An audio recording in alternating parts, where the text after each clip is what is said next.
In this installment, this will be part 2 for the must draft guys.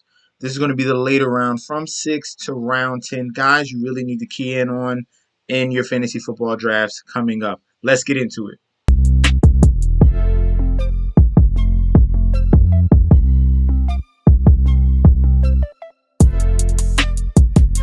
Hey, yo!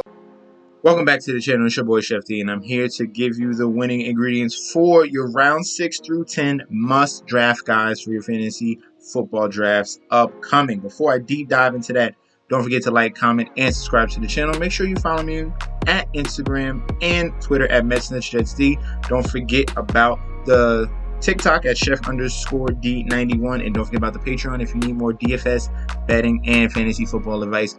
All of those links will be provided down below.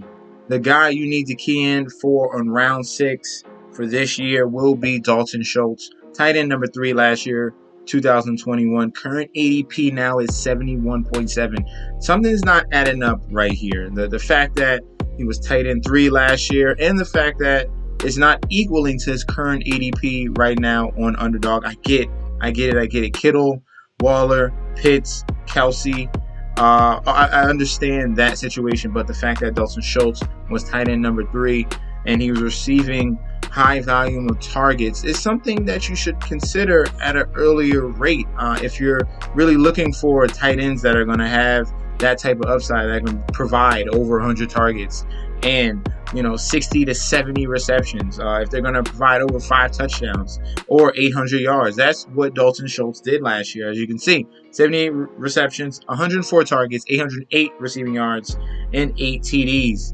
Okay, so this man was clearly setting himself apart against all the other tight ends last season, and he is going to be a focal point of this Dallas Cowboys offense. The fact that this team has lost a lot of guys from that wide receiver group. We lost Amari Cooper, and his target share was 18%, as you can see right there, 20% in the red zone. So that's going to be a boost towards CeeDee Lamb and towards Dalton Schultz. Same thing with Michael Gallup, who's currently injured.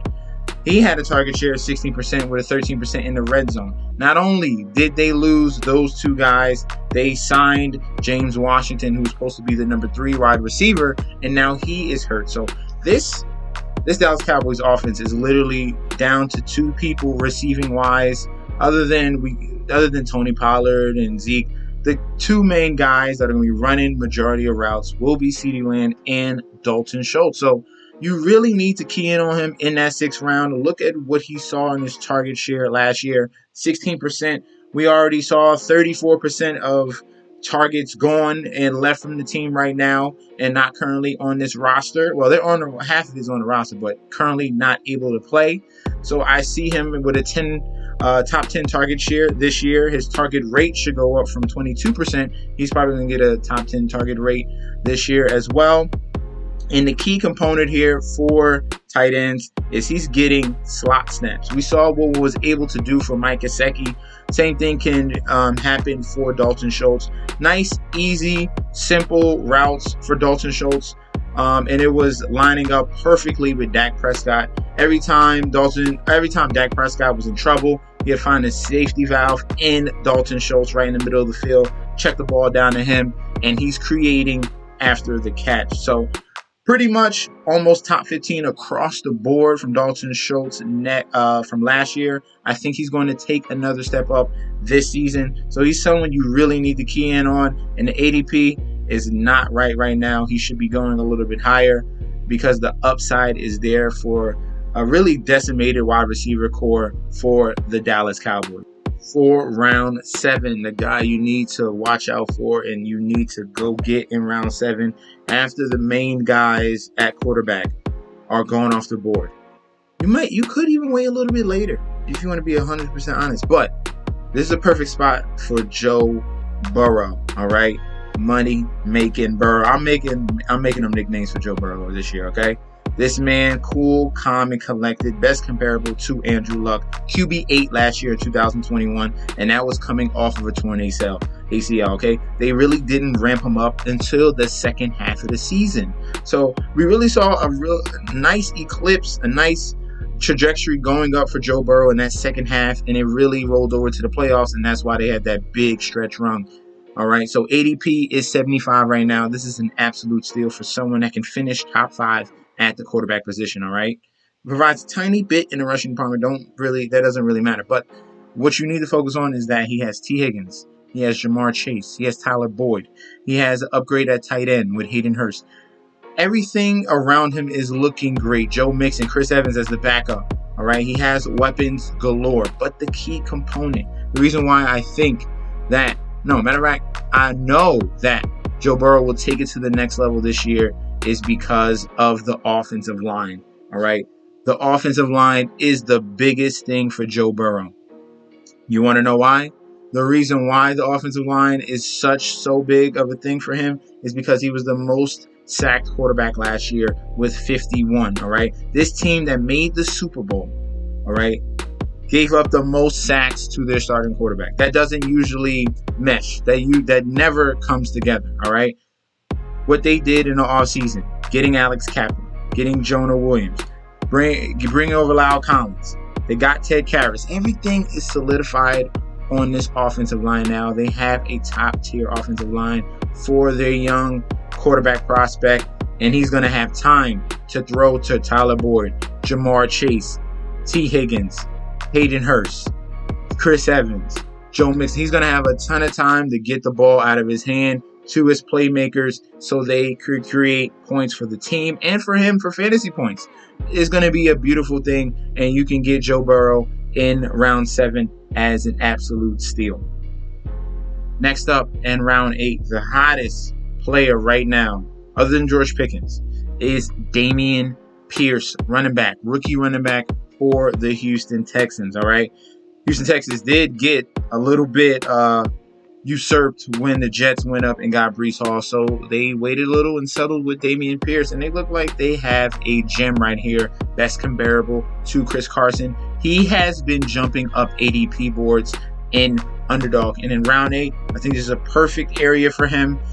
In more highly competitive leagues, we've seen round 6, we've seen round 5, but right now, the norm right now, probably your home leagues, you can get Damien Pierce in round 8 and get you a starting running back stud. All right, other than Tony Pollard, other than all those Kareem Hunt, you can get you someone that's going to be solidified with around 70 to 60% of the RB carries in this offense. And what you've seen from him has been very, very special. Very aggressive runner. That's why he has that comparison to Chris Carson. Lead back right now for Houston Texans, beating out Marlon Mack, beating out Rex Burkhead. As you can see in his first preseason game, he had 5 carries, 49 yards, 9.8 yards a carry, had a long of 20, great vision, great power. Damien Pierce looks like a stud for this 2022 season. Someone you really need to get your hands on. He could be a game breaker for your fantasy football draft. So Damien Pierce is someone in that round 8 range you need to go look for. Definitely go get him. In round 9, the wide receiver we need to key in on will be Christian Kirk. Last year was wide receiver 26 in 2021. Current ADP right now on Underdog is 78.5. On other sites, he's in the 90s and even in the 100s. So Christian Kirk is becoming a forgotten guy. It's because he's on the Jacksonville Jaguars. I understand what happened to the Jaguars last year, but they have a totally new regime. Doug Peterson, NFL Super Bowl winning coach Doug Peterson, is coming over and instilling his offense, which is going to rely on a lot of 12 personnel. So Christian Kirk is going to be on that outside. And what they did for Kirk is they opened the checkbook for him. 4 years, $72 million.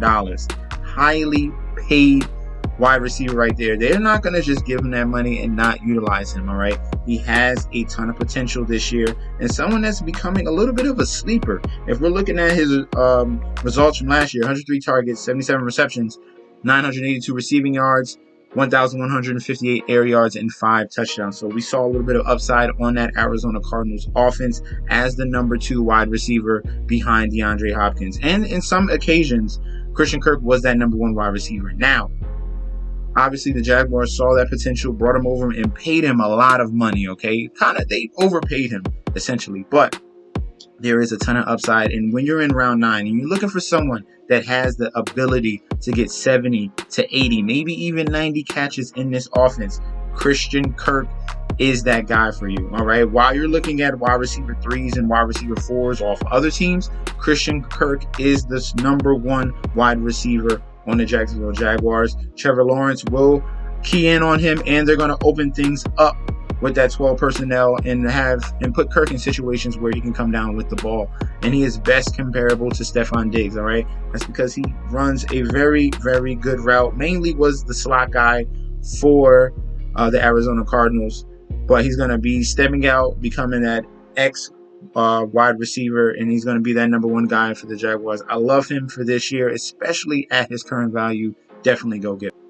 For round 10, the guy you need to look for will be none other than rookie wide receiver, and Chris Olave for the New Orleans Saints. If we're looking at some of his metrics, the height combination, the fact that this is high draft capital for the New Orleans Saints, match that with a 4.3 40-yard dash. This is a very, very dangerous deep wide receiver that they can utilize with Jameis Winston at the helm, all right? We understand that the fact that Michael Thomas is back for the New Orleans Saints, and there's already question marks, all right? Michael Thomas has come back, and now there's hamstring problems. This is someone that has missed the past 2 seasons. So when you hear injuries about hamstring or other soft tissue type injuries, this is concerning, all right? Even though they tell you it may not be, this is someone that hasn't played for the past 2 years, now trying to come back and being thrusted back into the NFL lifestyle. Michael Thomas can be very questionable, all right? I don't highly advise people going for him in that 5th and 6th round because you just don't know, especially with injury pop-ups in the preseason, all right? We don't know how it is once he has his first game in the past 2 years. This is why they instilled draft capital in Chris Olave and Jarvis Landry, because they were not sure about Michael Thomas. And even if Michael Thomas came back, there were still big question marks. So as the other outside guy on alongside Michael Thomas, Chris Olave should shine in this offense. Jameis Winston is not shy of stretching the field. So we can see a lot of potential of big boom weeks for this rookie wide receiver in Chris Olave. So the potential is there. The upside is there. Consistency might waver, and this is why he's going pretty late in round 10. But someone that has some upside that you need to key in on will be Chris Olave. We saw a very strong game from him in week 2 of the preseason. 2 receptions, 28 yards, and a touchdown. We saw some of that upside that we were speaking about. His speed was on display in that one as well. So Chris Olave in round 10, definitely someone you do not want to sleep on later in your drafts. I appreciate you guys for tuning in. Don't forget to like, comment, and subscribe to the channel. I hope you soaked in from round 1 to all way to round 10 of all the guys you really need to draft, all right? Don't forget, check back, all right, for that part 1 of round 1 through round 5. That link will be down below. Thank you guys for tuning in, and peace out.